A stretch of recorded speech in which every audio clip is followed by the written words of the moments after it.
हाल ही में Pushpa 2 film release हुई है। हालांकि पुष्पा 1 से ही लोग जानते रहे कि चंदन तस्करी क्या होती है और चंदन तस्कर किस तरीके से किस तरीके से तस्करी करते हैं।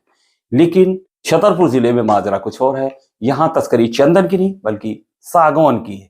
इस तस्करी से संबंधित ऑडियो वायरल हुआ तो हड़कंप मच गया। ऑडियो था वो डिप्टी रेंजर रविकांत खरे का बतलाया गया। 2 ऑडियो वायरल हुए और दोनों ऑडियो में डिप्टी रेंजर साहब एक शख्स से बातचीत करते सुनाई देते हैं।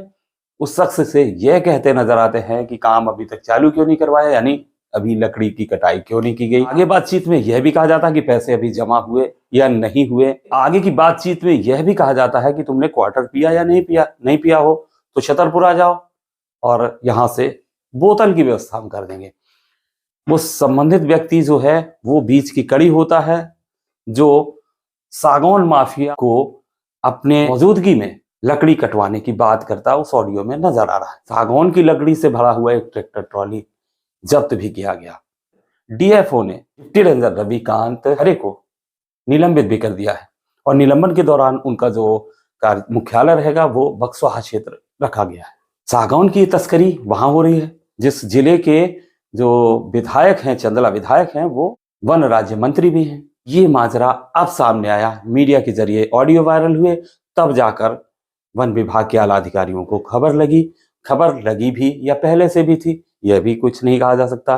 लेकिन फिलहाल जो गाज गिरी वो डिप्टी रेंजर पर गिर गई। ऑडियो में डिप्टी रेंजर एक जगह यह भी कहते नजर आ रहे हैं कि तुम चिंता मत करो, विभाग से कोई नहीं आएगा, यानी हमारे डिपार्ट से कोई नहीं आएगा, आराम से मशीन के द्वारा आप सागौन की लकड़ी को काटो। अब विभाग से कोई नहीं आएगा तो कहीं ना कहीं सवाल यह भी उठता है कि क्या डिप्टी रेंजर इस पूरे कारनामे में, इस पूरे सागौन की तस्करी के सहयोग में अकेले ही हैं?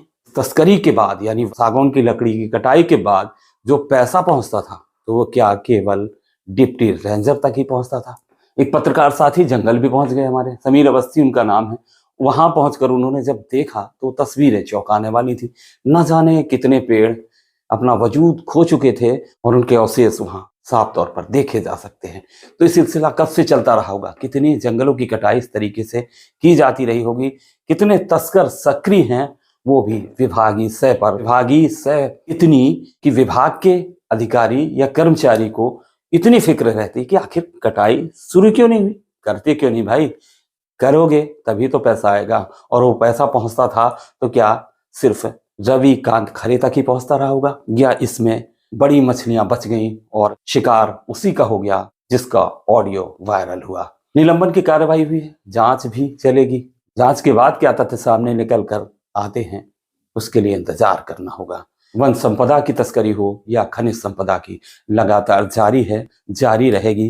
सरपरस्ती है कुछ भ्रष्ट अफसरों की, सरपरस्ती है कुछ सफेद पोश नेताओं की, और यूं ही सिलसिला आगे भी चलता रहेगा। छोटे मोटे कर्मचारी अधिकारियों पर गाज गिरती रहेगी, जांच होगी, जांच के बाद नतीजा क्या निकलता है इंतजार करिएगा। जुड़े रहे बुंदेली दर्पण के साथ, खबर की खबर लेकर फिर हाजिर होंगे। नमस्कार।